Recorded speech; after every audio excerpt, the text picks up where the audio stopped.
Hello student, last video में हम reconciliation statement से रिलेटेड एक प्रैक्टिकल सम को सॉल्व किए थे और आपको रूल्स से अवगत कराए थे कि which errors should be added और which error should be subtracted from the profit given in cost book. तो आज हम लोग सेकेंड सम सॉल्व कर रहे हैं और बनाने का तरीका वही रहेगा जो समझाया गया है। क्वेश्चन में वैसा ही क्वेश्चन रहेगा, लेकिन अब इसमें कुछ एडजस्टमेंट के साथ क्वेश्चन दिया गया है। तो देखिए, हम क्वेश्चन पढ़ रहे हैं। द कॉस्ट बुक ऑफ अवकाश limited disclose a profit of rupees 55,000 55,000 from the information given below.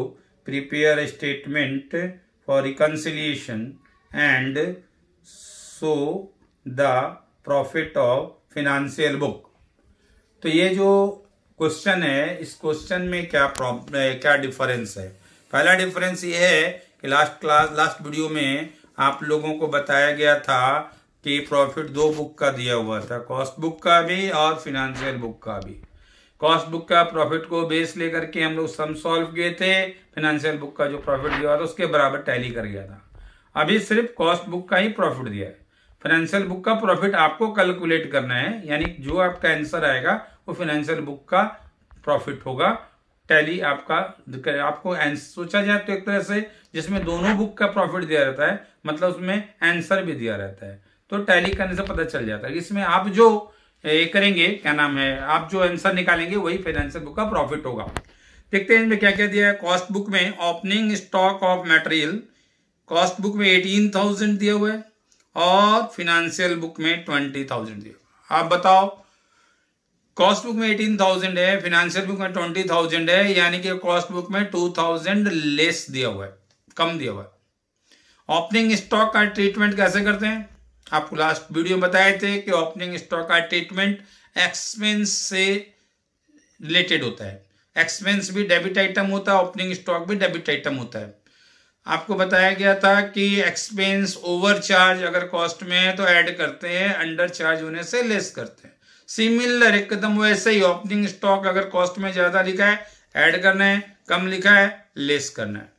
तो यहाँ हम लोग का देखिए, कॉस्ट बुक में 18,000 है, फिनेंशियल बुक में 20,000 है। ओपनिंग स्टॉक कॉस्ट बुक में देखिए कम लिखा है या ज्यादा लिखा है, तो कॉस्ट बुक में कम लिखा हुआ है 2,000 रुपया।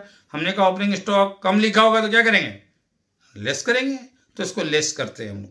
Second one, closing stock of material, cost book 16,000, financial book 15,000।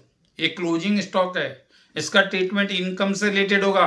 Income का जो ट्रीटमेंट है वो क्लोजिंग स्टॉक का ट्रीटमेंट होगा। इनकम का ट्रीटमेंट बताए थे, इनकम अंडर चार्ज होने से ऐड करना। इनकम कॉस्ट बुक में कम लिखा होगा तब ऐड करना, इनकम कॉस्ट बुक में ज्यादा लिखा होगा तो लेस करना है। से एकदम सिमिलरली क्लोजिंग स्टॉक का भी वही रूल है कि क्लोजिंग स्टॉक अगर कम लिखा हुआ है तो ऐड करना है। क्लोजिंग स्टॉक अगर कॉस्ट बुक में कम लिखा हुआ है तो ऐड करना है। क्लोजिंग स्टॉक कॉस्ट बुक में कम लिखा है तो ऐड करना है और ज्यादा लिखा है तो लेस करना है।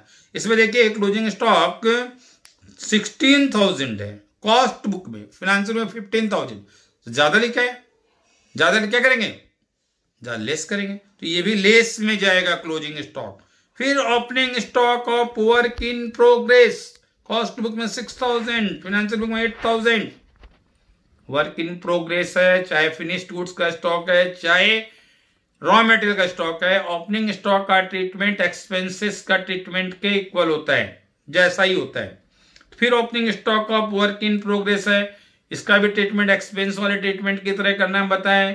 एक्सपेंस में over charge in cost add करते हैं, under charge in cost less करते हैं। अगर खर्च ज्यादा लिखा हुआ है तो ऐड करना है, ज्यादा कम लिखा है कॉस्ट में तो लेस करना है। उसी तरह opening stock of work in progress का भी करेंगे। देखिए, यहाँ कॉस्ट बुक में 6,000 है और फिनेंशियल बुक में 8,000 है, तो कम लिखा है। कॉस्ट में 2,000 कम लिखा है, कम लिखा है मतलब लेस करेंगे। आइए next point, closing stock of work. फिर बताएं आपको closing stock of work in progress. Closing stock का ट्रीटमेंट इनकम की तरह करते हैं। इनकम का रूल है अंडर वैल्यू रहने से ऐड, कम लिखा होने से add, over value in cost होने से लेस। जरा देखा जाए, क्लोजिंग स्टॉक 5000 है कॉस्ट बुक में और फाइनेंशियल बुक में 4000 है, यानी कि ज्यादा लिखा हुआ 1000 रुपया। ज्यादा लिखा रहने से क्या करेंगे, लेस करेंगे इसको भी। यानी अभी तक जितना भी आइटम आया हमारा, चारों आइटम लेस में गया। पांचवा item, interest and dividend receive, cost book में नहीं लिखा है, financial book 1000 under charge. Income है, देखिए रिसीव वर्ड लिखा है मतलब इनकम है। इनकम का रूल है, इनकम अगर कम लिखा है तो ऐड करेंगे या नहीं लिखा तो भी ऐड करेंगे। ज्यादा लिखा रहने से लेस करते हैं। फिलहाल कॉस्ट बुक में लिखा ही नहीं है, यानी कि ऐड करेंगे इसको 1000 को। Loss on sale of investment, cost book में नहीं लिखा है, फाइनेंशियल बुक में लिखा है 1500।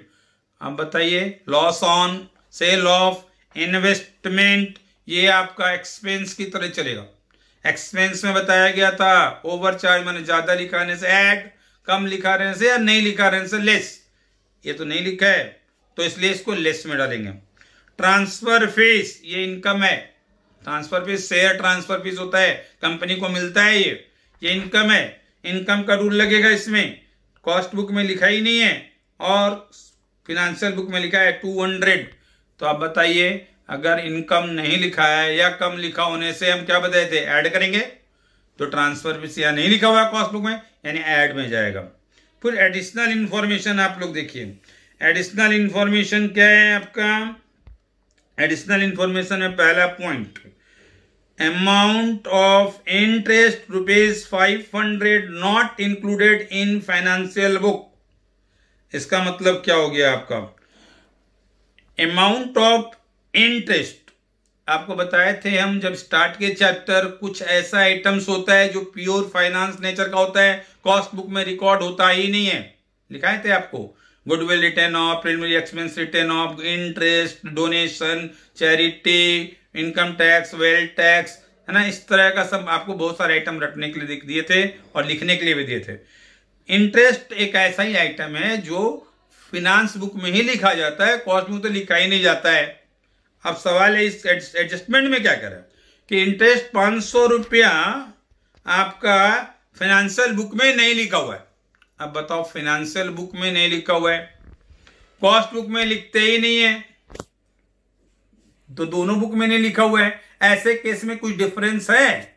There is no difference in both the book. जब दोनों बुक में अमाउंट में कोई डिफरेंस नहीं है तो क्या उसका आपको रिकंसाइल करना पड़ेगा? नहीं करना पड़ेगा इसका रिकंसिलिएशन। रिकंसिलिएशन तब होता है जब एक बुक में ज्यादा लिखा या कम लिखा या नहीं लिखा, तब रिकंसिलिएशन होता है। जब दोनों ही बुक में नहीं लिखा हुआ है, क्योंकि फाइनेंशियल बुक में लिखा नहीं है और हमको मालूम है इंटरेस्ट कॉस्ट बुक में लिखा नहीं जाता है, एंड दोनों बुक में नहीं लिखा है, तो रिकंसिलिएशन की जरूरत इस पॉइंट पे नहीं पड़ेगी।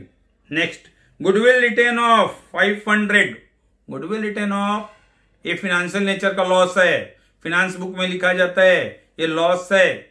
इसमें क्वेश्चन में सिर्फ गुडविल रिटर्न ऑफ लिखा है, ये नहीं लिखा है किस बुक में लिखा है किस बुक में नहीं लिखा है। आप गुडविल रिटर्न ऑफ है तो नो डाउट ये फाइनेंस बुक में लिखा होगा, कॉस्ट बुक में नहीं लिखा है। फाइनेंशियल बुक में अगर कोई आइटम लिखा हुआ है, कॉस्ट बुक में नहीं लिखा हुआ है, तो देखना है इनकम है कि एक्सपेंस है। ये तो लॉस है, एक्सपेंस है। एक्सपेंस के लिए रूल है, अगर नहीं लिखा है या कम लिखा है तो लेस करना है, तो इसको हम लेस करेंगे। फिर उसी तरह same preliminary expense return of 1000। Preliminary expense भी लॉस है, फाइनेंस बुक में लिखा होगा, कॉस्ट बुक में नहीं लिखा होगा, तो इसको भी लेस करेंगे। Actual overhead 10,000 but recovered 12,000। अब इस पॉइंट को समझना है, एक्चुअल ओवरहेड। एक्चुअल वर्ड कहां यूज होता है? फाइनेंशियल बुक में सारे एक्चुअल एक्सपेंस को लिखा जाता है, आपको पहला क्लास में हम बताएं। कॉस्ट बुक में सिर्फ एस्टिमेटेड अमाउंट लिखा जाता है, प्रोडक्शन से पहले ही कॉस्ट शीट बन जाता है, उसमें एस्टिमेटेड अमाउंट रहता है। एक्चुअल ओवरहेड हमेशा फाइनेंशियल बुक में लिखा रहता है। तो एक्चुअल ओवरहेड 10,000, इसका मतलब है ये फाइनेंशियल बुक में 10,000 लिखा है, लेकिन रिकवर्ड 12,000, मैंने कॉस्ट बुक में 12,000 लिखा है। ओवरहेड है मैंने एक्सपेंस है। एक्सपेंस अगर कॉस्ट बुक में ज्यादा लिखा है, 12,000 लिखा है, 2,000 ज्यादा लिखा फाइनेंस बुक से, ऐड करेंगे। कोई भी एक्सपेंस अगर ज्यादा लिखा है कॉस्ट बुक में तो हम बताए थे ऐड करना है, इसको ऐड कर देंगे। Cash discount allowed 1000। Cash discount भी सिर्फ फाइनेंशियल बुक में लिखा जाता है, कॉस्ट बुक में नहीं लिखा जाता है। कैश डिस्काउंट अलाउड एक्सपेंस है, अलाउड है, डिस्काउंट अलाउड एक्सपेंस होता है। फाइनेंशियल बुक में लिखा है, कॉस्ट बुक में नहीं लिखा है। कॉस्ट बुक में अंडर चार्ज हुआ नहीं लिखा है, मतलब अंडर चार्ज हुआ, नॉट रिकॉर्डेड। कोई भी एक्सपेंस अंडर चार्ज हुआ नॉट रिकॉर्डेड है, उसको लेस करेंगे, तो इसको भी लेस करेंगे।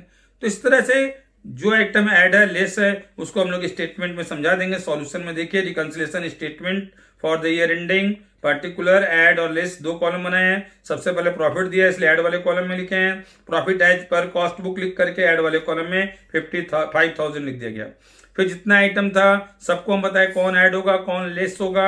जो डिफरेंस अमाउंट है, जो ऐड है उसको ऐड कॉलम में लिखिए, जो लेस है उसको लेस कॉलम में लिखते हैं। लास्ट में बैलेंस करते हैं, तो बैलेंस हमारा बच रहा है 46,200। ये हमारा प्रॉफिट साइड का ज्यादा, ऐड साइड का अमाउंट ज्यादा है, लेस साइड का अमाउंट कम है, तो जो डिफरेंस है प्रॉफिट कहलाएगा। Profit as per financial book करके बैलेंसिंग अमाउंट 46,200 हम लोग कैलकुलेट किए हैं। आपका ये हमारा आंसर होगा 46,200। तो इस तरह का सम को ऐसे बनाते हैं। बुक से सारे इस तरह के सम को आप एक्सरसाइज से, एग्जाम्पल से बनाइए, और इससे थोड़ा टिपिकल सवाल नेक्स्ट क्लास में नेक्स्ट वीडियो में आपको बताएंगे। Thank you.